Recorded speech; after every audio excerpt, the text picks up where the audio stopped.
సురేష్ గారు ఉదయగిరి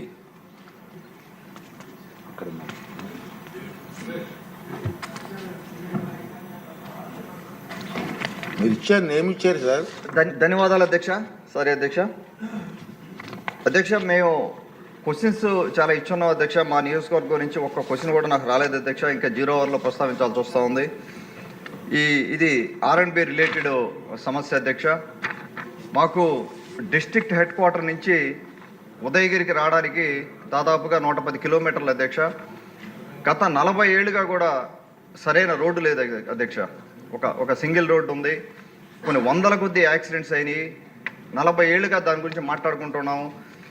గౌరవ R&B minister గారికి నా request, Nandavaram to Udayagiri road దయచేసి జనార్దన్ రెడ్డి అన్న మీరు కొద్దిగా నోట్ చేసుకోండి అన్న. ఇది ఇంపార్టెంట్ రోడ్డు ఇది. అలాగే సంగం కలిగిరి రోడ్డు ఒకటి, అలాగే నెల్లూరుపాళెం వింజమూరు రోడ్డు ఒకటి. ఇది గౌరవ మంత్రివర్యులు ఆనం రామనారాయణ గారి కాన్స్టిట్యున్సీలో కూడా సగం ఉంటుంది. ఈ 3 రోడ్లు కూడా వారు కూడా దీని మీద ప్రత్యేక దృష్టి పెట్టాల్సిందిగా మనవి చేసుకుంటా ఉన్నాను. అలాగే ఇంకొక సమస్య అధ్యక్ష, ఇంకొక సమస్య మీ దృష్టి తీసుకొస్తా.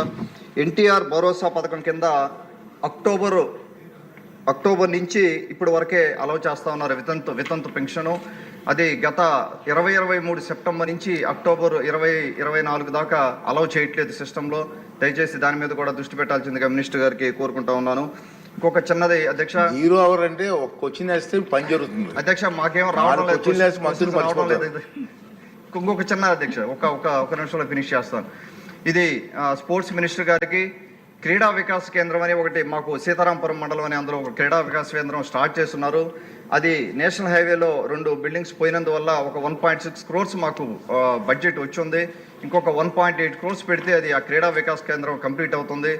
స్పోర్ట్స్ మినిస్టర్ గారు ఒకవేళ గవర్నమెంట్ నుంచి ఫండ్ లేకపోయినా P4 మోడల్ అయినా కూడా మాకు పాలసీ డిఫైన్ చేసి ఇస్తే P4 మోడల్ వెళ్ళడానికైనా కూడా నేను ప్రయత్నం చేస్తానని వారికి ఒకసారి విజ్ఞప్తి చేస్తాను అధ్యక్ష.